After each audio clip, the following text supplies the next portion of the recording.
Cher Tidiane, nous démarrons l'actualité nationale par le président Embalo Sissoko exfiltré à Dakar après le coup d'État en Guinée-Bissau. Ah ouais, d'après un communiqué du ministère de l'intégration africaine et des affaires étrangères, un aéronef a été affrété par le gouvernement sénégalais pour se rendre à Bissau afin de contribuer à cette opération de rapatriement qui a permis l'arrivée au Sénégal sain et sauf du président Umaru Sissoko Embalo. Le gouvernement du Sénégal réaffirme sa disponibilité à œuvrer aux côtés de la CEDEAO, de l'Union africaine et de tous les partenaires concernés en vue de soutenir le dialogue, la stabilité et la restauration rapide de l'ordre constitutionnel et de la légitimité démocratique dans ce pays. On en reparlera tout à l'heure, Diana Bassédouba, dans l'actu commenté. Bien entendu. Oui, et le Premier ministre Ousmane Sonko qui est attendu ce matin à l'Assemblée nationale, l'opposition a boycotté. Ah, le Premier ministre donc qui sera à l'hémicycle, ce sera à partir de 9h pour une séance de questions d'actualité en rendez-vous donc boycotté par l'opposition parlementaire. Le FDR, dans un communiqué, s'est félicité de la posture de l'opposition. Le groupe parlementaire de PASTEF estime que cette posture de certains députés de l'opposition, qui qualifie de fugueuse et absentéiste, est purement politicienne, motivée par le manque d'arguments et de courage devant le Premier ministre et les membres du gouvernement. Toujours à propos de l'actualité d'Enaba Sidouba, à noter l'arrestation de Mohamed Sil.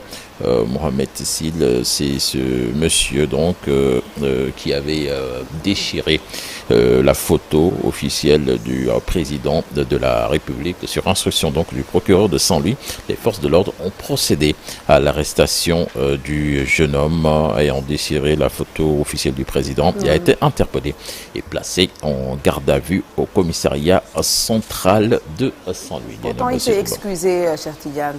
Il s'est excusé à travers une vidéo en disant que, en fait, c'était avec un de ses camarades. C'était une vidéo, en fait, privée qui est sortie, finalement, dans les réseaux. En même temps, il s'est rendu compte de la gravité de son acte. Oui, mais il s'est excusé quand même. Bon. Devant la justice. Oui, il va. Non, j'ai pas dit le contraire. J'ai dit qu'il a expliqué que, en fait, c'était une vidéo avec un de ses amis. C'était dans un cadre purement privé et que c'est son ami qui a mis la vidéo donc dans les réseaux sociaux. C'est trop facile. Mais ça. Bon. Trop facile. C'est relatif. Respectons les institutions de la République. Voilà. Il faut savoir pardonner aussi. Merci. L'université, il faut savoir pardonner aussi. À la décision de la justice.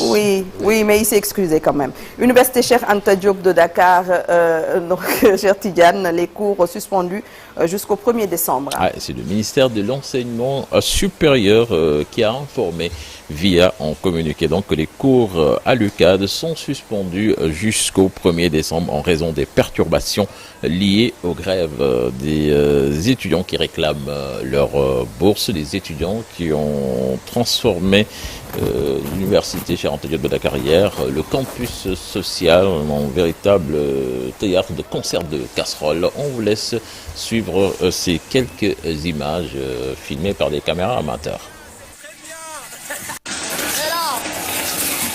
Voilà.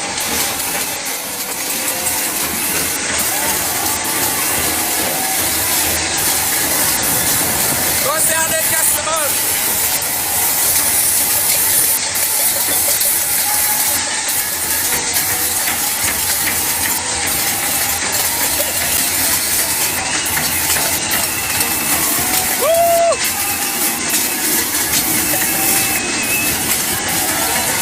Bon, mais c'est bien, c'est très bien.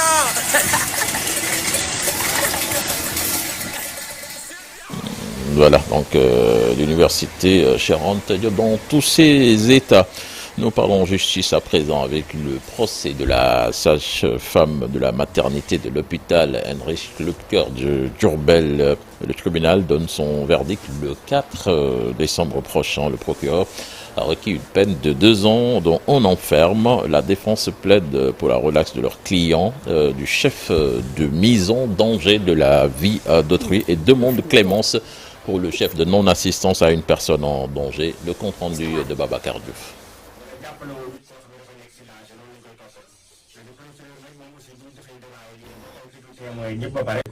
assisté ko si ñu koy toppee ñu ngi koy toppee si ñaari mbir ñu ngi koy toppee si non assistance personne en danger ñu ngi koy toppee aussi si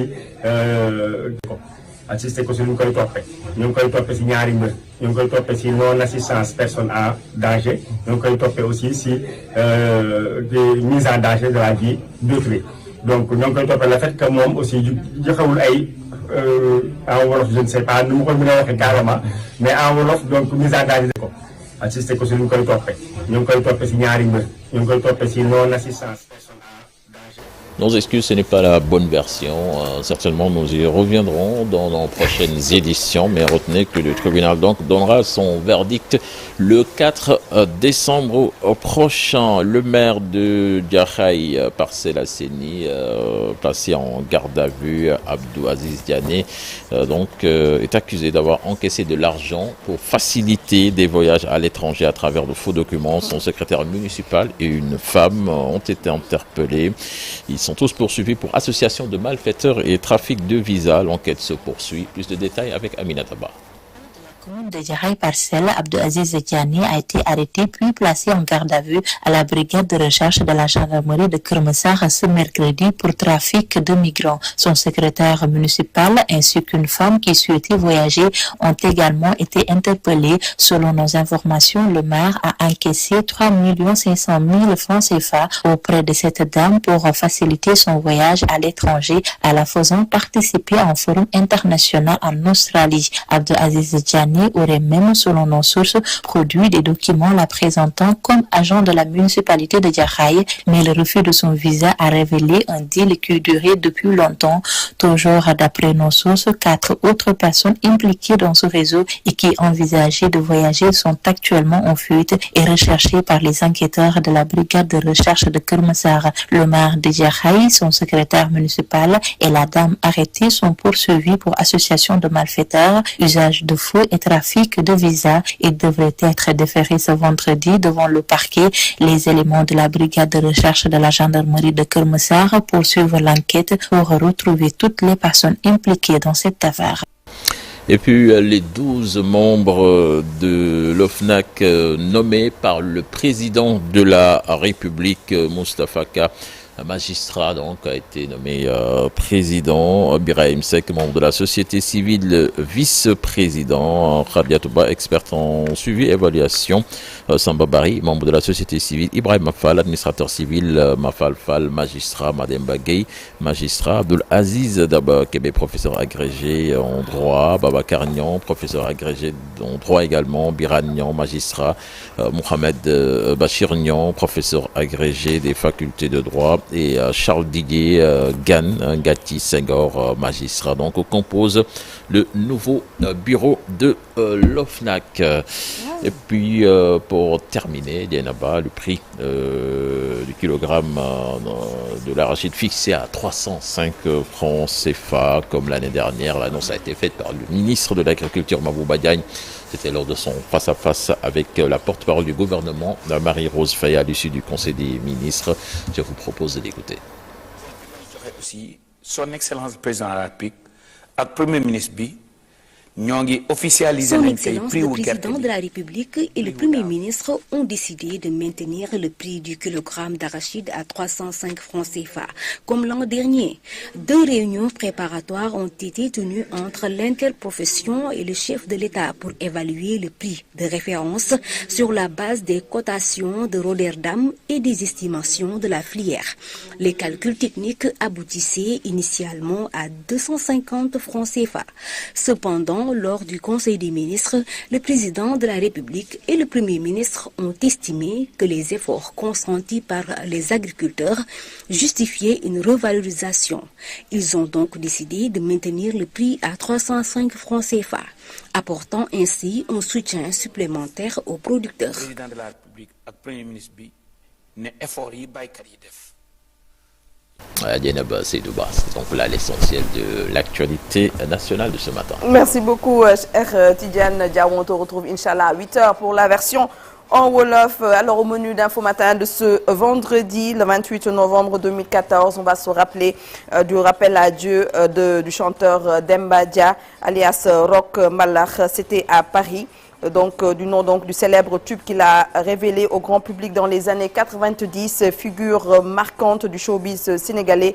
Il avait, outre sa musique qui lui avait attiré beaucoup de fans, embrassé une carrière politique. On va se rappeler de Demba Dia dans Un jour au Sénégal, Un jour dans le monde. De quoi est-il le nom? Nous irons à Bougnoul. C'est ici à Dakar, c'est un quartier ici à Dakar que je viens de découvrir. Yaye Koumba Ndiaye va nous en parler tout à l'heure. Djangat, comme chaque vendredi, Souleymane Niang sera là. Il va parler du rebasing des comptes nationaux. Quel impact sur les politiques, programmes et débats économiques? Il va répondre à la question tout à l'heure. Et nous allons recevoir Babacar Abambaye, ancien député, président du mouvement Conviction. À 7h40, comme chaque matin, nous irons à la RFM 94.0. Babacar Fall qui reçoit Adi Mergan Kanouté, ancien député et présidente du parti UDSA. Donc c'est ça le menu d'Info Matin de ce vendredi 6h59, donc 7h bientôt ici sur la TFM. Nous allons faire un tour sur l'international et c'est avec Pape Faragninga.